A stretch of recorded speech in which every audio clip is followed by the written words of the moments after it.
Hola, bienvenidos al episodio 21 de Que esto, que el otro, salud, el podcast en el que hablamos de medicina, seguros y tratamos de resolver cualquier duda que la gente pueda tener al respecto. Yo soy Eduardo Martínez, el Doc, y el día de hoy nos acompaña el doctor Bruno Martínez Leo. Bienvenido, Doc. Muchas gracias. El doctor Bruno es cirujano pediatra, egresado de la Secretaría de Salud de la Ciudad de México, con un posgrado en cirugía colorectal pediátrica, solamente para niños, en Cincinnati. Y perdón que me ría, pero hace unos días le marqué porque voy a contar esta anécdota primero. Algo que nos pasa muy seguido es que los papás, y a ver, claramente mi mamá siempre me dice que soy su bebé, no importa que esté en la década entre los 40 y los 50 Así años. es. Y el otro día me hablan unas personas, me dicen, es que mi hijito, y me hablaban de su hijito y su hijito. Perfecto, ya determinamos que tenía, bueno, se diagnosticó en el hospital que tenía apendicitis, entonces yo me quedo con el hijito y le hablo al doctor, oye, Doc, tenemos un niño en el hospital, necesitamos que lo veas, etcétera. Me dice el doctor, ¿qué edad tiene? Pues sí, no confirmé, ¿no? Y entonces reviso, en ese caso, la póliza del paciente, no, 18 años, y me dice, no, ya no está en mi cancha. Así Este, es. muchas gracias, Doc, bienvenido. Muchas gracias por la invitación. Oigan, traemos esta secuencia de pláticas hablando de infertilidad que nos acompañó la doctora Lorena, el doctor David Pascal. Después, el episodio anterior, hablamos de recién nacido sano con la doctora Lucy.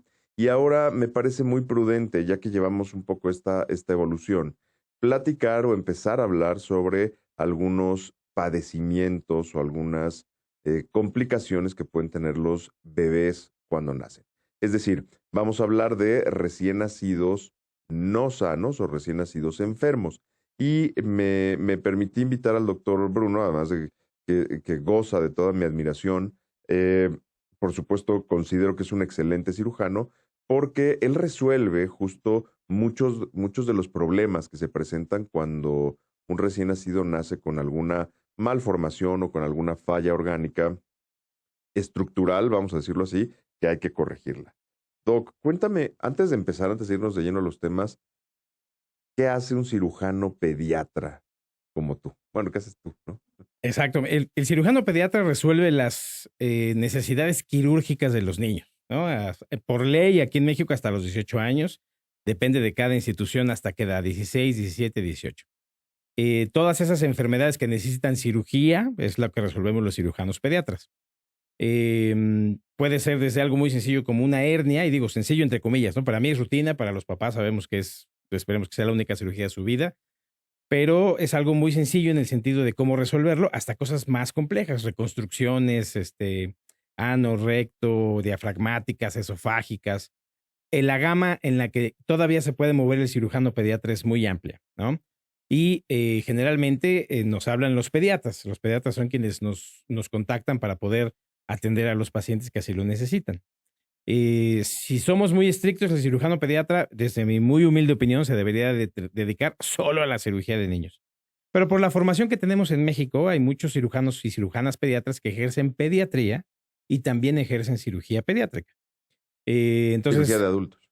no, cirugía, pediatría, Pediatría clínica. vacunas, seguimiento de niño sano, crecimiento, desarrollo, etcétera, etcétera. Y también operan, ¿no? También hacen cirugía. Yo decidí dedicarme a la cirugía, 100% de mi tiempo profesional es cirugía pediátrica, cirugía de niños, y un buen porcentaje, pues el posgrado que fui a hacer, ¿no? Cirugía colorectal pediátrica. Entonces, por eso somos como de miedo, ¿no? Le vamos a hablar al cirujano, señora. Pues significa que hay posibilidad de cirugía, ¿no? En el mejor de los casos.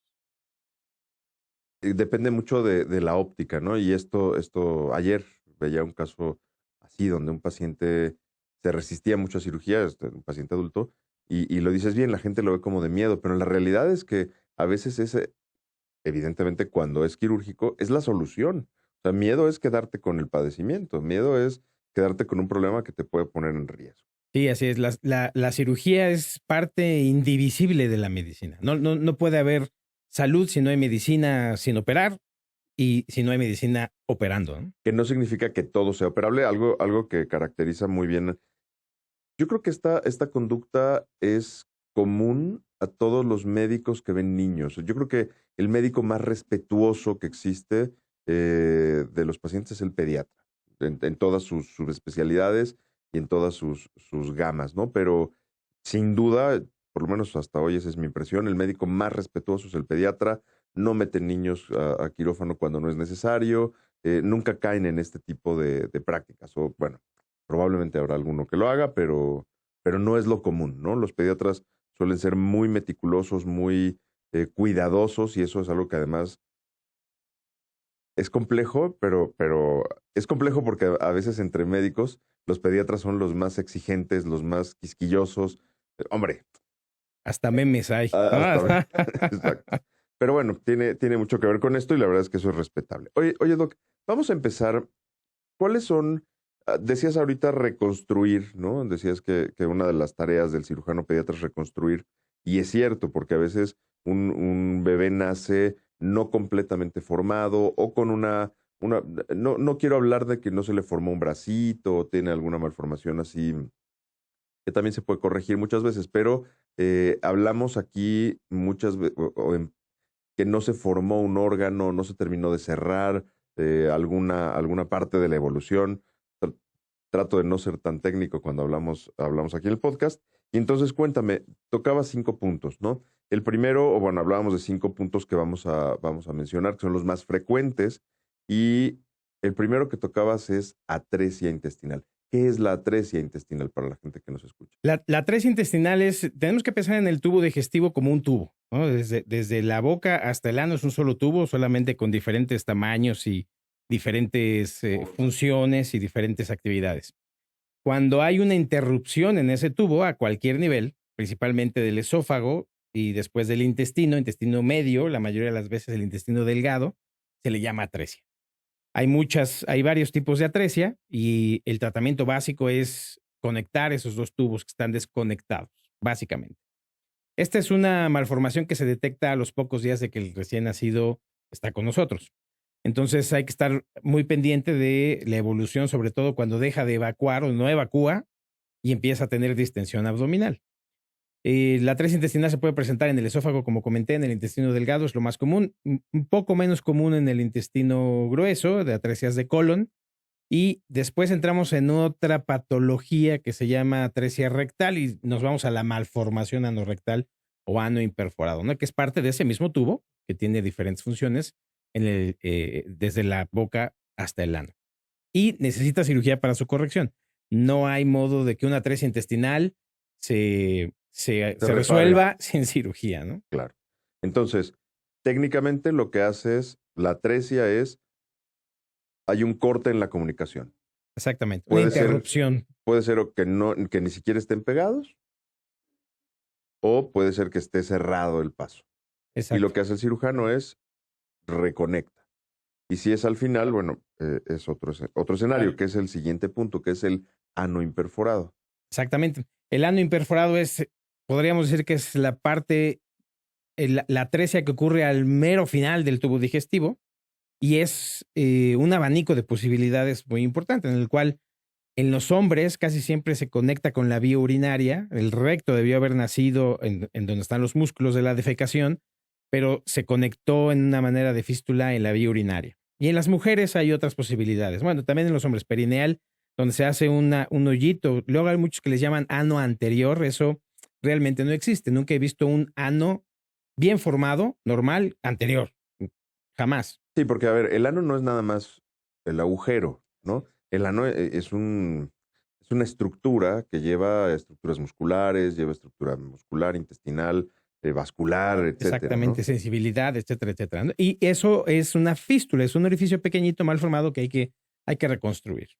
Y hay diferentes variedades, ¿no? Entonces, para eso, algunos pacientes son candidatos a que se les haga una colostomía en cuanto nacen, porque si no, no van a tener por dónde evacuar.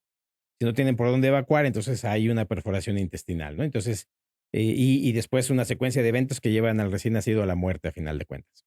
Segundo, podemos hacer algunas reparaciones sin colostomía en los primeros días de vida. Hace poco, no sé dónde alguien me preguntó, leí, no sé, que le habían dicho a la mamá que su bebé que tenía una colostomía tenía que pesar 7 kilos por lo menos para ser operado. Eso es una idea pues un poquito anterior, ¿no? Ya tiene muchos años que no se toma en cuenta solo el peso. Hay que ver que no esté desnutrido, hay que ver muchas otras cosas. Pero estas cirugías se pueden hacer desde el recién nacido. Primer, segundo, tercer día de vida, pues, se completan los estudios que necesite, se puede reparar la malformación. No todas, pero la vasta mayoría. Y algunos pacientes van a necesitar la apertura de la colostomía, la reparación anorrectal que necesite, que te digo es un abanico muy grande, y en tercera instancia, el cierre de la colostomía, que es así como se hace con la atresia, conectar dos segmentos de intestino y se hace en esas tres etapas, ¿no? Para la malformación anorrectal o el ano imperforado. Ok. Oye, ahorita mencionabas que tenías que hacer una colostomía. Yo lo entiendo muy bien. Hombre, para cualquier médico que lo veamos es comprensible, pero para la gente que no sabe qué es una colostomía. Una colostomía o ileostomía, que al final con el principio es el mismo, o esa esofagostomía, para los niños que tienen atresia de esófago, es abrir una boca de intestino en la pared abdominal. Conectar el Se corta el intestino. intestino, cortas el intestino que quieras derivar o que quieras desviar, y entonces una de esas, la vía de salida la montas o la construyes en la pared abdominal. De modo que el paciente evacúe a través de ese intestino o evacúe a través del orificio que le hiciste y dejes sin funcionar la parte distal. En este caso, por ejemplo, el ano, el recto, la vejiga La incluso, parte ¿no? La terminal. parte donde vas a trabajar después, donde vas a reparar después. Y ese estoma, esa colostomía o ileostomía le va a permitir al paciente vivir bien, ¿no? Nunca hemos tenido que tener colostomías permanentes, pero a veces se necesitan. Es muy frecuente en los pacientes que tienen cáncer, ¿no? Cáncer de colon, cáncer de recto, los terminan en un estoma permanente. Y la ventaja en los niños cuando se tiene que hacer es que la gran mayoría de ellas se puede volver a conectar, ¿no? La colostomía e ileostomía son temporales. Sí, eso es muy bueno. Oye, a ver, antes de seguir con toda la parte técnica y algo que, a ver, quizás la parte técnica, la parte de entrenamiento, no es que cualquiera la pueda tener, pero hay muchos médicos que nos titulamos y en nuestras diferentes áreas, especialidades, pero hay algo que a ti en el particular me parece que te caracteriza y es que, a ver, primero los papás de los niños siempre salen muy satisfechos con la explicación, con el trato. Y algo que yo trato de preguntarles muchas veces a los papás, por supuesto, porque no tengo yo el trato directo con los niños, no es mi área, no soy tan fan, pero, pero cuando un niño tiene que pasar por estas tribulaciones, normalmente lo padece, lo sufre, ¿no? Y en mi impresión, por como yo lo interpreto, tus pacientes sufren menos que el resto de los pacientes. ¿Por qué? ¿Qué haces? ¿Qué te caracteriza en ese sentido? Muy buena pregunta. Es una buena pregunta porque no te detienes mucho en eso. Yo creo que la comunicación directa y clara es muy importante con los papás. Los neonatos, por ejemplo, los recién nacidos que no tienes manera de interactuar con ellos personalmente, ser muy agresivos en el manejo del dolor, ¿no? Sin pasarse también, ¿no? Porque luego los empastillan, entre comillas, con demasiados opioides y entonces eso no es conveniente. Y los niños pequeños, depende de sus etapas de desarrollo, ¿no? Cómo te puedes acercar con ellos. Siempre les he dicho yo a los que fueron mis residentes que el arte de explorar un abdomen de un paciente pediátrico depende de dos cosas, ¿no? De la edad que tiene el paciente y de qué tan capaz eres de distraerlos mientras lo estás explorando. Y yo tengo varias herramientas, ¿no? La que más ocupo entre los niños de 4 y 7 años es, empiezo a tocar su abdomen y les digo, ¿cuántos años tienes? Y entonces me dicen 5. Les digo, 25. No, 5. 35. Y mientras yo estoy explorando, yo hago Dunphy, Rovsing, Murphy, el psoas, toda la exploración. 45. No, 5. Y así me los llevo hasta que termino de explorar. Y en ese momento en el que ellos se distraen desde que tú los estás explorando, les estás buscando si les duele o no les duele, Y entonces tú observas, ¿no? Para los niños más grandes es, ¿en qué escuela vas? No, pues en la Josué Mirlo. ¿Quién es ese José Mirlo? ¿Quién era? Pues no sé. Y entonces empiezas a platicar con ellos y con eso se distraen y tú te permites explorar el abdomen. Entonces, un contacto muy humano en el cual el paciente pediátrico y los familiares no vean la amenaza que eres como cirujano, porque oye, aunque hoy tenemos la paroscopía, ¿no? Tenemos 3 hoyitos para trabajar o 4, pero la idea preconcebida de cirugía es una rajada gigantesca, ¿no? Y 40 días en cama y sangre y, ¿no? Entonces, creo que eso es muy importante, trabajar con ellos de manera muy personal. Y creo que el tercero es, el filtro más importante que tengo es, si fuera mi hijo, ¿lo operaría? O si fuera mi hija, ¿la reintervendría?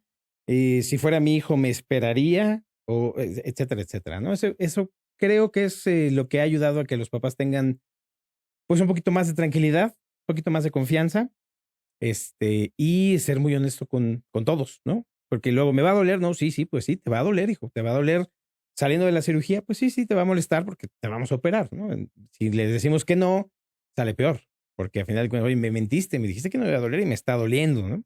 Entonces, creo que la honestidad y explicar muy claramente son los factores más importantes. No quisiera decir porque sería impreciso, sería mentir, ¿no? Que a tus pacientes no les duele. Pero, pero es cierto que en el trato que nosotros solemos tener con los pacientes, en el seguimiento, cuando es muy raro cuando nos ha llegado a decir algún paciente, no es que me dolió, lo que sí llega, a ver, no es que no les duela, lo que sí sucede es que muchas veces nos dicen, no, claro, le empezó a doler a las, ojo, a las 2, 3 de la mañana y de inmediato avisamos a enfermería y de inmediato localizaron al doctor y de inmediato respondieron. O sea, eso es algo que, hombre, que caracteriza tanto al doctor Bruno, que alguna vez que alguien nos habló, es que no localizamos al doctor Bruno. Dije, te acordarás, un único caso que dije, no puede ser. Entonces le marcó, oye, doc, me están diciendo que tal. No puede ser. Y efectivamente al ratito lo que nos dijeron fue, no, sí, lo que pasa es que la enfermera o alguna salida ahí medio Así es. extra. Oye, bueno, hablabas ahorita de, regresando a los temas médicos, hablabas de tener que hacer un estoma de esófago, ¿no? Una salida del esófago. Em, Médicamente, a lo mejor yo sí necesito que me expliques un poco más, porque de pronto no la veo tan clara. O sea, entiendo el concepto técnico, lo que no entiendo es la funcionalidad, no la entiendo tan bien, ¿no? Hay veces que en la atresia de esófago, en el cual el esófago no se continúa como se debe de continuar, y la separación entre los dos cabos es muy amplia y no te alcanza para en la cirugía hacerlo, entonces tienes que derivar el esófago para que el bebé se pueda alimentar por una gastrostomía, por un tubito que se lo ponen al estómago. El estoma es para alimentar. El estómago de abajo es para alimentar, la gastrostomía es para alimentar y la de arriba es para que no esté pasando líquido al esófago. La morbilidad o la enfermedad a la que se enfrentan los niños que tienen atresia de esófago inicialmente no es el problema intestinal, es el problema respiratorio, porque el esófago, si termina en un fondo de saco ciego y no se conecta con el resto del tracto gastrointestinal, la saliva, ellos todavía no tienen un buen mecanismo de defensa de protección de la vía aérea y entonces se empiezan a ahogar, se empieza a pasar las salivas a la vía respiratoria, se infecta la vía respiratoria y tienen neumonías muy importantes. Y una de las primeras descripciones de la atresia de esófago, que a mí me encanta leer esos casos porque son casos y la señora Juanita vivía en la calle 23, eran súper descriptivos, pero las primeras descripciones eran que los niños se atragantaban. Nace un niño, se ve normal, no tiene mayor problema, le dan de comer y se atraganta, y se atraganta, y se atraganta, y se atraganta. Y entonces es porque en el momento en el que trata de pasar por el esófago, que está cerrado, se acumula hasta cierta cantidad, pero vomita. Y entonces los bebés tienen enfermedad, no solo por la atresia de esófago, hay que operarlo, sino la enfermedad pulmonar que de eso deriva. Entonces, si no podemos conectar el esófago en la primera cirugía, que ocurre con relativa frecuencia y cada vez más porque están naciendo cada vez más prematuros, los cuidados neonatales han avanzado mucho, entonces permiten que entre más pequeñito el niño sobreviva mejor. Entonces, todas esas malformaciones no es que estén siendo más frecuentes, solo los niños están sobreviviendo más. Entonces, si no podemos evitar que se ahogue con su propia saliva a través de un estoma, el niño eventualmente va a morir, se va a ahogar, se va a atragantar. Y si no se muere por una atragantación, Si no se muere por un atragantamiento, se muere por un laringoespasmo, y si no, por una neumonitis química o una neumonía, ¿no? Se infecta. Entonces, esa es la razón por la cual se tiene que hacer una esofagostomía. Muchos adultos lo hacen por cáncer de esófago. Sí, en el caso de cáncer de esófago lo veo, ¿no? El principio es el mismo en el sentido de que no pudiste conectar o el paciente tiene una brecha muy amplia para poder conectar los dos cabos del esófago, ¿no? Sí, conforme te vas alejando de lo general en medicina, sí, ya lo que no es tu área, lo pediátrico, que sí tiene, o sea, racionales, no quiero decir totalmente diferentes, pero sí tiene lineamientos muy distintos, ¿no? Y entonces justo nos platicas de la atresia de esófago, que ese es el tercer punto. Entonces, no se conecta correctamente el esófago entre sí y hay que repararlo. Sí, Pero este tema a ver, vuelvo a simplificar las cosas, entre comillas. Cuando hablamos de atresia intestinal, bueno, pues es meterte a operar en el abdomen, que es mucho más común. Operar un esófago tiene más complicaciones, porque no es nada más meterte al abdomen y 3 hoyitos. Olvídate de los hoyitos, el acceso es lo de menos, ¿no? Acá estás hablando de, voy a simplificarlo para la audiencia, corazón, pulmones que están ahí juntito, grandes vasos, la aorta, o sea, todos los grandes vasos, pleuras, mediastino, así es. etcétera. O sea, no es tampoco sirven Sí, unas enchiladas, ¿no? hay que meterse al tórax. Para resolver el problema del esófago hay que meterse al tórax, ¿no? Hay que hacer una toracotomía, ¿no? Abrir entre las costillas y desplazar el pulmón y buscar el esófago y tratar de conectarlo, ¿no? Es una cirugía de muy alta complejidad, de muy alta meticulosidad, hay que ser extraordinariamente cuidadosos, y también se puede hacer por toracoscopía.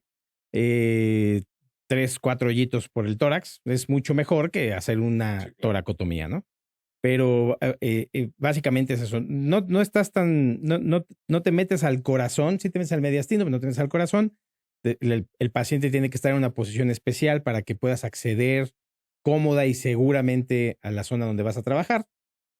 Y se hace la anastomosis a simple vista o por vía toracoscópica, dependiendo de las habilidades del cirujano, de las posibilidades del hospital donde nació el paciente y de las características propias del paciente. Esa es otra, bueno, a ver, punto 1, la anastomosis es la reconexión, ¿ok? De los tubos. Y esto que acaba de decir el doctor es bien importante porque muchas veces los pacientes creen que cualquier cosa se puede operar en cualquier lado. Hay cosas que a lo mejor sí, o sea, hay cosas que sí pudieran ser, no quiero demeritar, ¿no? Las cosas, hay veces que en un cuarto limpio podrías operar algo sencillo, ¿no? Al final así empezó la medicina. Ahora estamos mucho más avanzados y eso disminuye mucho los riesgos. Pero cirugías de estas no es tan fácil. ¿Hay algún nivel o algún grado de la atresia de esófago o de la falta de conexión del esófago en donde se pueda resolver por una plastía endoscópica? Hay mucha investigación al respecto. Están usando mucho imanes, por ejemplo, en los cuales la desventaja de eso es que hay que entrar al estómago y hay que entrar por arriba, ¿no? Entonces les ponen los pacientes que son candidatos, les ponen unos imanes, entonces se conectan entre sí los imanes y los dejan ahí a que la fuerza magnética termine por deshacer el tejido que está entre los imanes y en el inter se conecte el tubo por arriba. Han tenido buenos resultados en el sentido de que funciona. Todavía estamos un poquito a lo largo del seguimiento a largo plazo. Algunos de esos recién nacidos han tenido estenosis, es decir, que haces una conexión, pero la cicatrización hace que se cierre un poquito, entonces queda como una especie de reloj de arena. Pero muchos de ellos han respondido a la dilatación neumática, ¿no? Le ponen una endoscopía, un globo, inflan el globo y se dilata el esófago un poquito y eso permite que el bebé siga comiendo. Ese es uno de los grados que más han avanzado en ese sentido. Los pacientes que son candidatos que sí alcanzan. Tiene muchas ventajas porque no disminuyes la fuga de la anastomosis, porque al final de cuentas no es una taparrosca, ¿no? Que tú puedas apretar y ya. Tú acercas 2 bocas de intestino y pones suturas entre el intestino y esperas que el paciente cicatrice adecuadamente. Con los imanes disminuye un poco esa fuga, porque la magnamosis que le llaman es sin sutura, se hace con el propio tejido y se observó De ahí porque los niños que se tragaban imanes de juguete, de juegos, que se conectaban entre los intestinos, algunos casos se hacía una especie de anastomosis entre los intestinos, ¿no? O sea, juntando así y un imán aquí, y entonces este intestino con ese intestino se quedaban pegados y conectados. Esa es una posibilidad para algunos pacientes. Para otros pacientes, los de la brecha amplia, hay otras técnicas que no se han podido reproducir sistemáticamente, ¿no? Hay un método Fokker, hay un método de tracción, hay un método de hacer una especie de espiral en la serosa del intestino para que alcance un poco más. Cada cirujano, cada grupo, cada paciente va a tener necesidades diferentes y posibilidades distintas, ¿no? Es que, fíjense, todos los que nos escuchan, algo que yo especialmente admiro del cirujano oncólogo en general y del cirujano pediatra que reconstruye todo esto, es que no te encuentras una estructura como dice el libro. O sea, no llegas y dices, ah, mira, claro, aquí está el ligamento fulano, aquí está el vaso, aquí está el hueso, ¿no? Y entonces vamos a hacer el procedimiento tal y es repetible. No. O sea, lo que le está diciendo el doctor es, llego y me encuentro un extremo del esófago en un lado y otro en otro. Y si están muy lejanos, que es la brecha que dice el doctor, pues sí, por mucho que metas un imán por el estómago y otro por la boca, pues por mucho que jalen, que por mucho que jalen es decir, no van a llegar. Y mismo caso de otras técnicas. Entonces, quiero que se imaginen el escenario en donde hay papás desesperados porque sus bebés necesitan comer, necesitan estar bien, necesitan algo, y tienes al profesional que no solo tiene el entrenamiento, sino que además debe tener la imaginación, la creatividad, la técnica, las horas de vuelo suficientes como para decir, bueno, esto lo podemos abordar en una, dos, tres técnicas. Lo que decía el doctor es importante porque efectivamente cuando conectas dos extremos de un tubo, en este caso el esófago, del intestino, hay que suturarlo y a veces tienes que reingresar al paciente a quirófano y es normal porque yo me imagino que también a veces dicen, no quiero dejar tan tenso la anastomosis, la conexión, por algún motivo que con base en la experiencia de cada médico eligen hacerlo en esos términos y hombre, lleva su encanto, ¿no? Sí, y las anastomosis en especial, yo creo que son de las que más estresan a los cirujanos, ¿no? Porque yo les digo a los papás, mira, en la narrectoplastía, que es para la del ano y recto, cortas atrás, separas todo el complejo muscular, te metes a la pelvis, es una cosa que se oye demasiado grande, separas el recto de la vía urinaria, lo haces por acá, le cierras la uretra y ya, y haces la anoplastía, metiéndome un poco ya en el tratamiento de ano imperforado. Eh, pero le tengo más temor al posoperatorio de la anastomosis, le digo, porque yo hago la anastomosis, le pongo las suturas y guardo la anastomosis y ya no la puedo ver. La anorrectoplastía la veo en vivo, la veo ahí tal cual, ¿no? Ahí veo si está secretando, si tiene algo, si necesita un punto extra, si va bien, no hay problema, ¿no? Yo el paciente que se opera de una anorrectoplastía así de grande como te platico, que tiene un estoma, lo doy de alta a los 2 días, ¿no? Porque los cuidados que le dan en el hospital son igual que los que los pueden dar en casa. Pero la anastomosis no la ves. Entonces tienes que estar muy pendiente de los datos clínicos del paciente. Puede ser que vaya bien 2 días y al tercer día empiece a fugar. Es muy difícil en ese sentido. Y eso, muchas veces los papás creen que algo estuvo mal y no, simplemente ¿sabe qué? Es la cicatrización, la conexión, algo agarró una infección y a veces hay que reintervenir, ¿no? No creo que a ningún cirujano le guste reintervenir a sus pacientes, No. ¿eh? Te lo aseguro, es algo que uno no quiere. A ver, yo no soy cirujano, pero claramente en medicina interna a veces te toca ver cuando el paciente de pronto empieza, en este caso adulto, que también se tiene que hacer anastomosis, empieza a dejar de comer y empieza con dolor abdominal. Entonces, pinta, ¿no? Y hoy, bueno, pues tenemos estudios suficientes para poder determinar si era, y efectivamente hay veces que tienen los cirujanos que entrar a reparar. Y bueno, es parte de los procesos y del saber actuar a tiempo. Doc, el siguiente punto, no menos importante, probablemente menos frecuente, es el onfalocele y la gastroquisis. Explícanos qué son bueno, ¿qué es? Fíjate que yo creo que son igual, un poquito, incluso un poco más frecuentes que el ano imperforado y esas cosas. y son defectos de pared abdominal.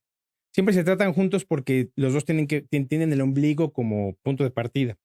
En la gastrosquisis, el ombligo no se cierra por completo, bueno, sí se cierra, pero al lado del ombligo hay un defecto por el cual los intestinos se salen, ¿no? En la formación del bebé, hay un momento en el que el crecimiento de los intestinos es tan rápido que tiene que ocurrir afuera del abdomen del bebé. Se da unas vueltas, regresa y luego vuelve a entrar al abdomen del bebé. Y en algún momento hay un colapso vascular ahí, hay un accidente vascular, esa es una de las teorías, en el cual los intestinos dejan de regresar y el ombligo se cierra antes de donde se debería cerrar. Entonces queda el bebé con los intestinos de fuera, para decirlo con palabras llanas. El onfalocele es algo similar, en el cual hay un defecto del ombligo, pero está cubierto por la membrana del cordón umbilical. Y los comentamos juntos porque, a final de cuentas, es prácticamente lo mismo. Tiene los intestinos de fuera.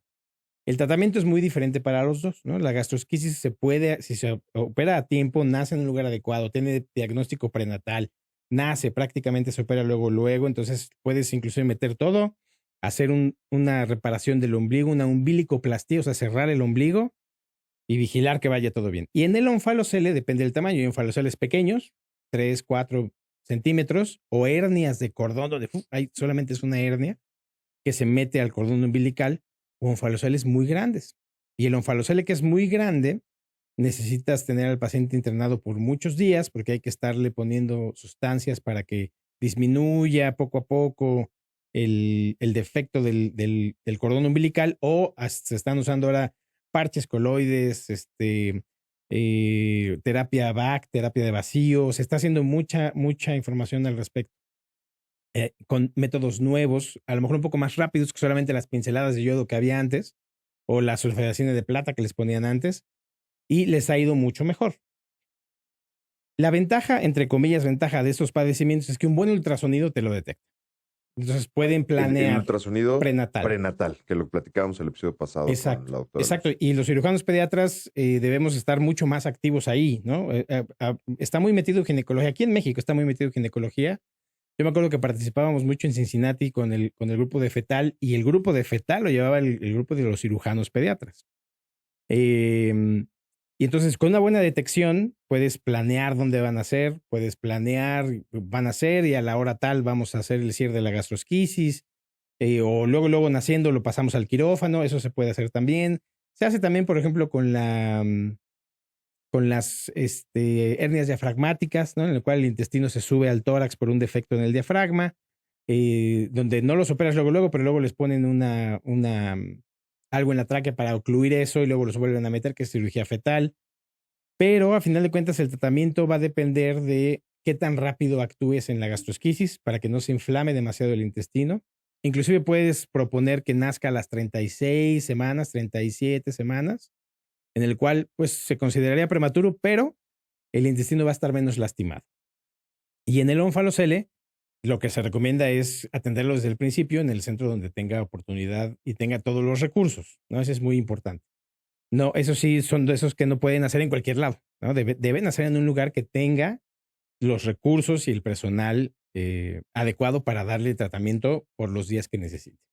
Esto, híjole, se liga muy bien con la dinámica que traemos, porque el episodio pasado hablábamos, bueno, que hay que darle seguimiento, incluso que la mamá, los papás deben tener una consulta previa, por lo menos, con el neonatólogo para saber en qué condiciones viene. Y el episodio pasado hablábamos de cuando vienen perfectamente bien, y bueno, pues todo es miel sobre hojuelas, y bueno, hay que saber llevar un poquito las cosas, pero es todo para bien, que es el escenario tradicional, es el promedio.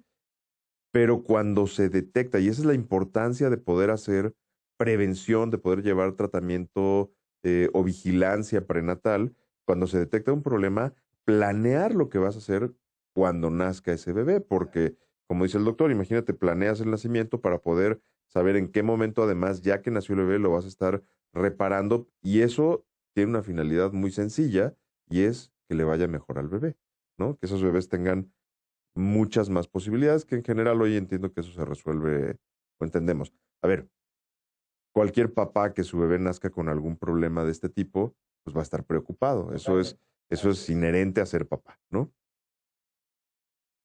Y claramente lo que vas a querer es darle las mejores opciones y llevar esa solución. Y ahí sí, no me voy a cansar de decirlo, porque hoy el doctor Bruno hace esa labor con los papás y con los bebés, por supuesto, de manera extraordinaria. Eso está padrísimo. Oye, ¿y qué le debe preocupar, además del defecto, además de la malformación, vamos a decirlo así, a los papás que los bebés nacen con falocele o con gastrosquisis? Tienen muchos problemas de motilidad intestinal después. Tienen que estar muy pendientes de que el intestino esté funcionando adecuadamente, que el bebé crezca adecuadamente, porque ese es el marcador más importante para decir funcionó, está creciendo bien, quiere decir que está funcionó tanto la cirugía como el tratamiento, como etcétera, ¿no? Pero de los que tienen que preocuparse los papás es de eso, que crezcan adecuadamente y sobre todo estar muy pendiente de las citas de seguimiento que se les den, ¿no? Es muy importante. Eh, yo creo que todo cirujano pediatra que esté comprometido con sus pacientes está comprometido a darle seguimiento de por vida, porque la mayoría de los problemas que atiende son congénitos. Es la cirugía que uno hace como cirujano pediatra en el segundo, tercer día de vida, cuarto día de vida, va a afectar, para bien o para mal, al paciente por los siguientes 70 y tantos años, ¿no? Que es la esperanza media de vida. De eso tenemos que estar muy pendientes. Yo les digo en serio, sobre todo los de malformación anorrectal que tienen, que aunque tú hagas un excelente trabajo, van a tener ciertos problemas que tienen que seguir cuidando.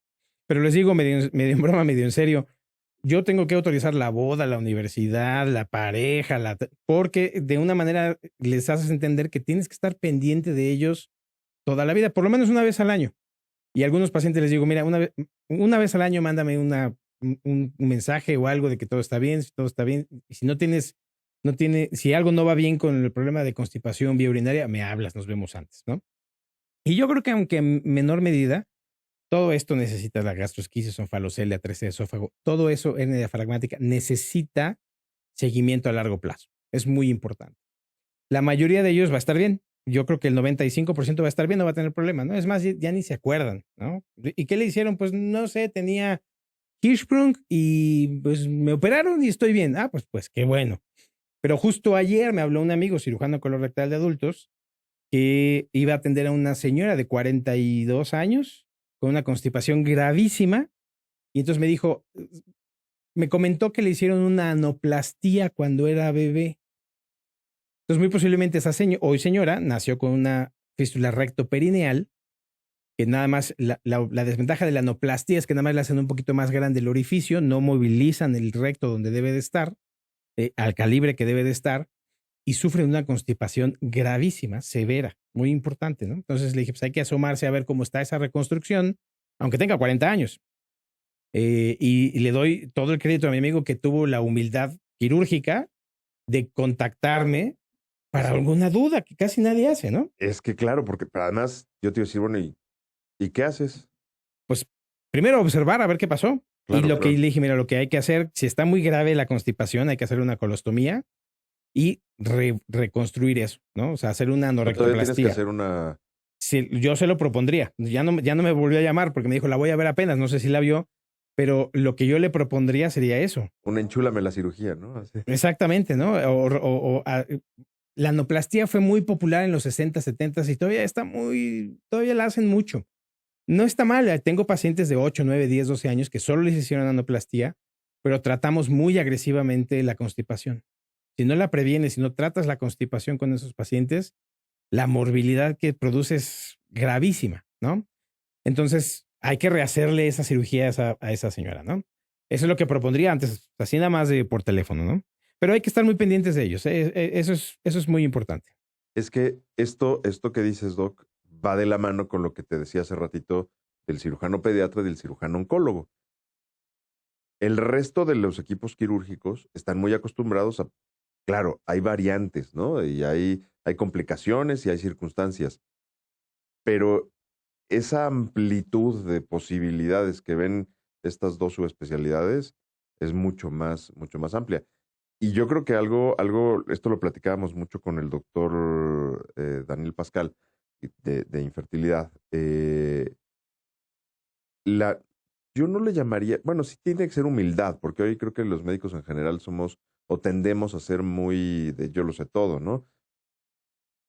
Viejas mañas que se heredan en la profesión, pero yo creo que esta nueva tendencia a decir, oye, claro, yo no soy el todólogo, necesito que me asesore a alguien, eh, se Sí, vuelve... creo que esa época del cirujano puédelo todo ya se acabó o se está terminando de terminar. No, hay gente muy capaz, o sea, hay gente muy capaz que puede hacer todos los procedimientos, pero yo he observado, he estudiado que los centros que tienen alto volumen tienen mejores resultados y no es porque tengan solamente muchos pacientes, sino que hay un grupo de personas dedicadas a cierta patología, ¿no?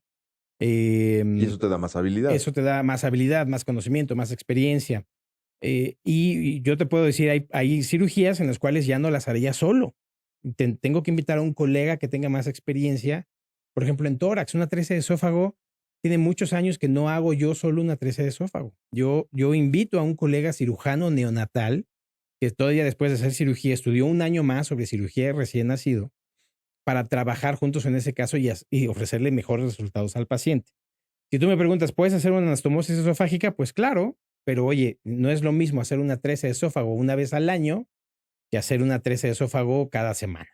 Esto que dice el doctor también es bien importante en medicina porque normalmente, y yo lo digo muchas veces, tanto en las pláticas para los agentes de seguro como en el podcast, lo ideal para elegir a tu médico, y aplica para cualquier proveedor, ¿eh? Pero lo ideal es que tenga dos cosas. Una, que sea empático contigo, que creo que eso no somos moneta de oro, pero creo que tú llevas las de ganar. O sea, normalmente eres alguien muy empático, muy agradable, explicas muy bien las cosas, o sea, eso facilita la situación. Pero el segundo es que te dé resultados. Y el médico, además de ser empático, tiene que elegir un equipo detrás con el que vas a saltar a la cancha, con el que vas a entrar a quirófano y vas a buscar el resultado, ¿no? Entonces, esta parte es bien importante porque hay médicos que nomás eligen al cuate, ¿no? Y hay médicos que, bueno, pues son mucho más prudentes y te dicen, oye, yo prefiero entrar con, o para este padecimiento en especial, con tal médico, con tal anestesiólogo, bueno, pues son médicos, ¿no? Y además en tal hospital.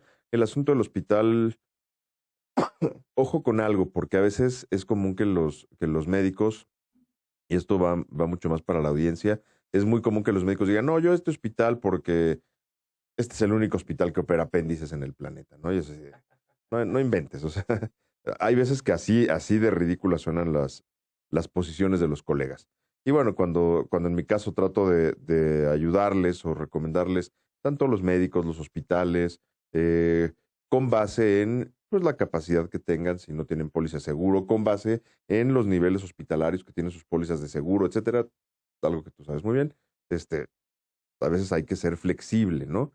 Por supuesto, nunca mandamos un paciente a un hospital donde no haya capacidad. Oye, Doc, no haya capacidad técnica, ¿no? Oye, Doc, y el último punto que comentamos antes de irnos con algunas preguntas que me llama mucho la atención, o que me llama mucho la atención es, hoy en día piden apoyo cada vez más para que el cirujano pediatra vaya a ayudar en el acceso vascular. Explícanos antes de que... El recién nacido enfermo, ¿Qué es el acceso vascular? el Para empezar. acceso vascular es la manera en la cual metes medicamentos en las venas del paciente, ¿no? La que todo el mundo conocemos es el típico punzocat, el suero. Todavía mucha gente cree que les dejan la aguja adentro. Em, Ese es el acceso vascular, ¿no? Pero imagínate un recién nacido de 900 gramos que tiene necesidad de acceso vascular por los siguientes 15 días o por lo menos para tratamiento antibiótico por la vena o algún tratamiento que necesite.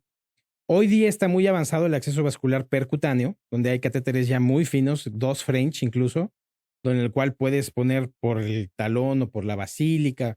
Nada más oigo 2 French y digo, Jesús de Es una Veracruz. Sí, cosa sí, sí, pues sí. pequeñitita, ¿no? Entonces, se hace por un acceso vascular común y corriente, por una aguja, pasas el catéter y la mayoría de los neonatólogos son muy, muy duchos en eso, ¿no? Lo hacen muy bien.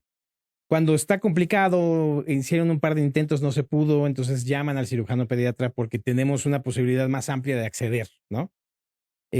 Podemos poner los percutáneos, que ya cuestan mucho trabajo, entonces tenemos práctica para hacerlo avanzar. Y el segundo son los catéteres centrales. Entonces podemos acceder por la vena subclavia, por la vena yugular, por la vena femoral, ¿no? Por la vena safena, por la pedia, dependiendo de lo que necesite el paciente, mediante una técnica quirúrgica. Usando el ultrasonido hemos disminuido mucho los riesgos de la punción subclavia. Estamos dejando poco a poco el acceso subclavio. Y cuando no hay manera de hacerlo percutáneo, es decir, puncionas la vena, ya sabes tú, ¿no? Puncionas la vena, metes una guía metálica, te aseguras que esté central. Sobre la guía metálica metes el catéter y el catéter queda en la buena posición. Cuando no puedes hacerlo percutáneo, picando al paciente, con ultrasonido, sin ultrasonido, cualquiera que sea la situación, hay que hacer una venodisección, ¿no? Ahí eso es lo que ya cada vez se hace menos, afortunadamente, en el cual hay que hacer una incisión quirúrgica, disección de tejidos, sacar la vena, ver la vena en tiempo real y meter el catéter bajo visión directa.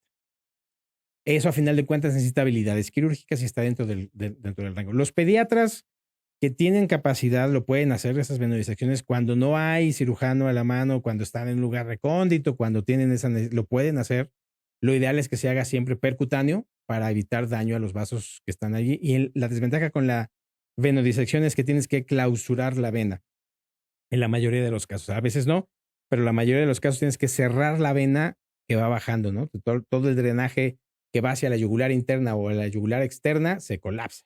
Entonces aumentas unos milímetros de mercurio y luego resulta que ya no pesa 900, ya pesa 1100, pero está infectado, entonces hay que agarrarle otro acceso vascular. Entonces te vas del otro lado. Entonces por eso es importante que el cirujano pediatra esté involucrado en el cuidado de ese paciente para que diga, ya lo accedimos acá, ahora la mejor opción es esta, ahora es mejor hacerlo percutáneo, tratar de salvar el catéter tanto cuanto se pueda. Y esa es una labor importante del cirujano pediatra en muchos de los hospitales pediátricos y los hospitales donde se atienden niños. La recomendación es que se haga a tiempo también, previniendo, ¿no?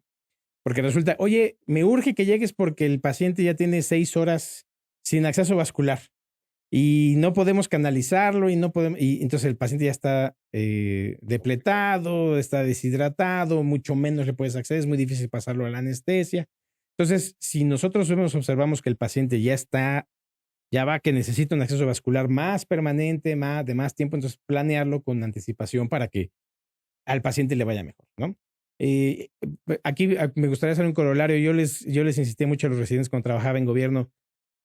Es muy poco probable ya que tú entres a una cirugía sin que sepas a qué te vas a enfrentar. Ya es muy poco probable. La capacidad diagnóstica preoperatoria que tenemos ya casi en todos lados es poco probable. Es muy raro. Solamente los traumas, ¿no? En los cuales sabes que está inestable, hay que pasarlo a ver qué encontramos. Y aún así, ¿no? La mayoría de los traumas que operas hoy día son ya con tomografía, está el paciente más o menos, ya le echaron encima sangre, coloides, lo que sea, y entonces el paciente está más estable y puedes estudiarlo. Lo mismo pasa con toda la planeación quirúrgica que hay, ¿no? Todos los estudios prenatales que hay, gastrosquisis, gonfalocele, que se ven fácilmente, malformaciones anorrectales complejas, que si bien no puedes diagnosticar específicamente el tipo de malformación, puedes ver claramente que hay un problema en la pelvis y entonces estar preparado para eso. Hernias diafragmáticas que se detectan fácilmente en ultrasonido, tanto que pueden hacer alguna técnica prenatal para tratar de corregirla. No ha funcionado muy bien, pero bueno, siguen trabajando en eso. Y otras malformaciones del tubo neural, ¿no? Que ya no es mi área, es así, es de neurocirugía pediátrica, pero también se están haciendo reparaciones prenatales porque les va mejor, ¿no? Entonces, si planeas, si tienes un neonato enfermo, a veces hay que llamar al cirujano un poquito antes de que se te empiece a poner mal, ¿no? Imagínense todos los que nos escuchan el nivel de complejidad que estamos platicando hoy con el doctor Bruno de padecimientos complejos. Claramente cuando llega una hernia de pared, una hernia inguinal, un testículo que no descendió, un apéndice, una apendicitis, pues eso sí es parte del método, ¿no? A veces yo lo digo malamente, lo simplifico diciendo eso es con corta uñas, ¿no? Pero pero sí quiero que se imaginen que ese tipo de casos, por supuesto, no son menos importantes, lo decía el doctor Bruno al principio.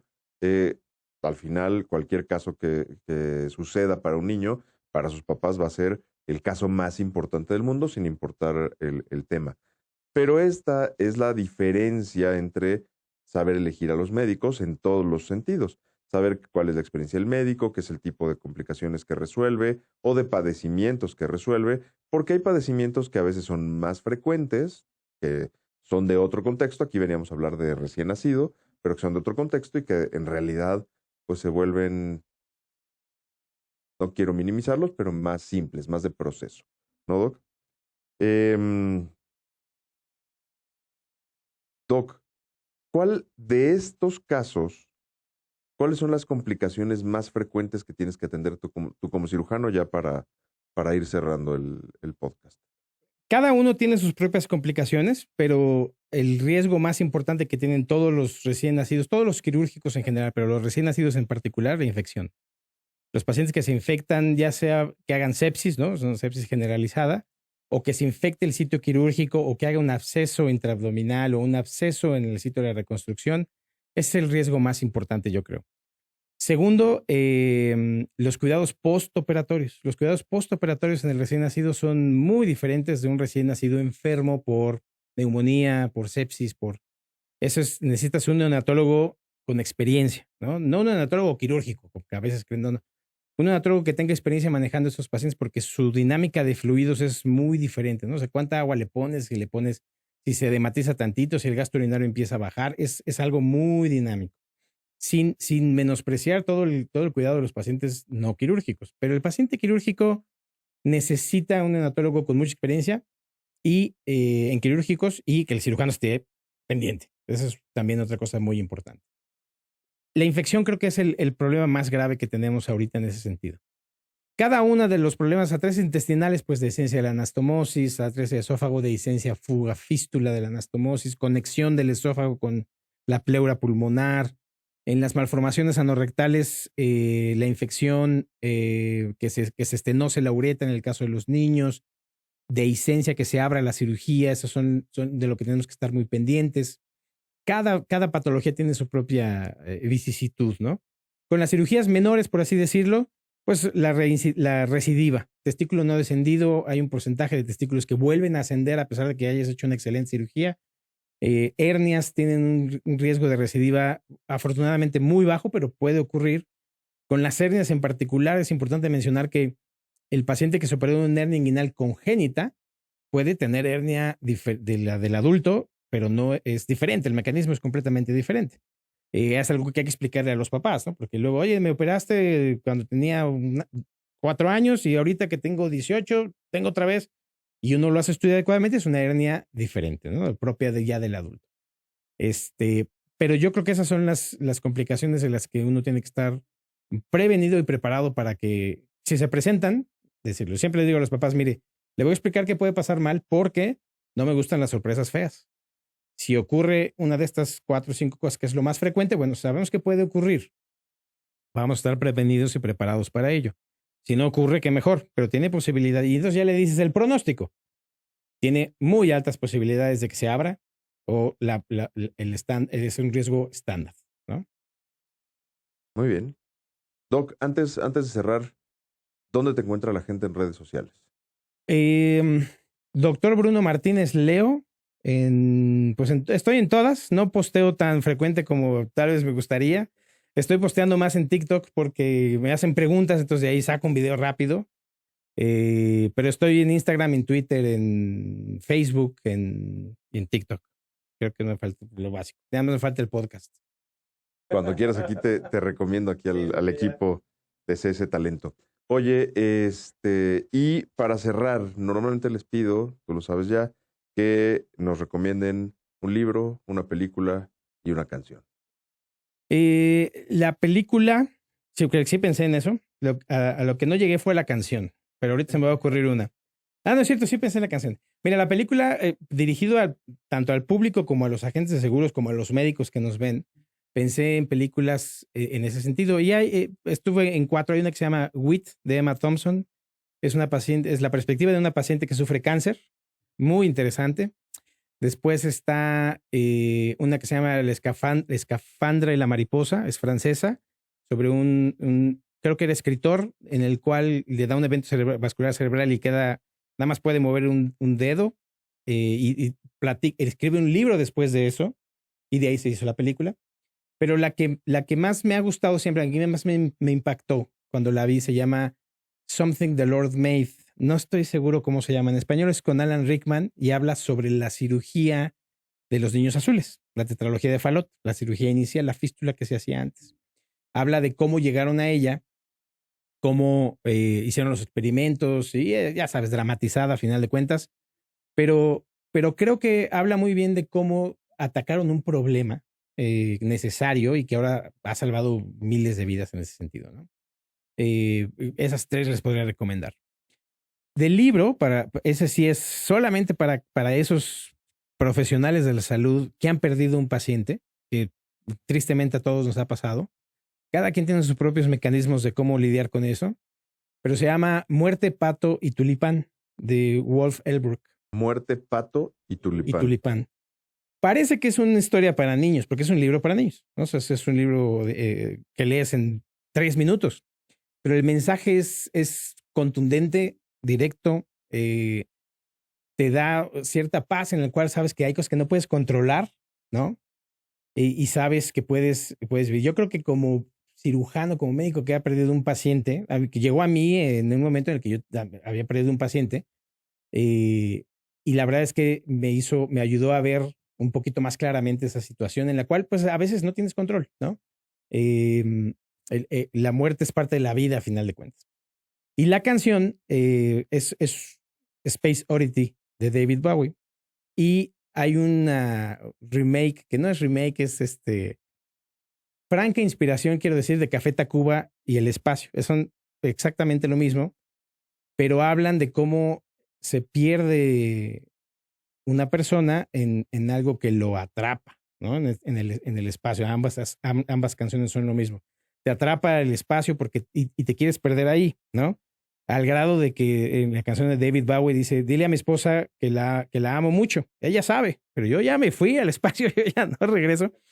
Y cuando te involucras con una especialidad como esta, como cirugía pediátrica o cirugía colorectal en mi caso, es algo en la que ya no quieres salir, ¿no? Porque mientras más avanzas, más vas encontrando y se vuelve a final de cuentas un modus operandi, un modus vivendi, algo en lo cual, y tú ves cómo vas modificando tu vida un poco en función de tu profesión y de esa conexión que hiciste en el caso de las canciones con el espacio, en el caso de la cirugía con la cirugía, ¿no? Es algo de lo que se enamora mucha gente. Y los que logran decir eso, me voy al espacio, pues felicidades, lo han logrado. Está padrísima la referencia que hiciste, Doc. Doc, pues muchísimas gracias por acompañarme. Yo creo que vamos a repetir con otro tema quirúrgico más adelante, si me permites, Doc. Con mucho gusto. A todos los que nos escuchan, por favor, síganos en redes, califiquen el podcast. Denle 5 estrellas si les gustó, síganlo en YouTube, en Amazon Music, en Spotify. Síganos en las redes, sigan las redes del doctor Bruno Martínez, sigan mis redes, yo soy el Doc con K, así me encuentran en todas las redes, TikTok del Doc, el Instagram del Doc o el Doc en Facebook. ¿Sale? Muchas gracias a todos. Doc, que esto, que el otro. Saludos. Salud. Gracias por la taza, está súper padre. Saludos a Quique Hernández.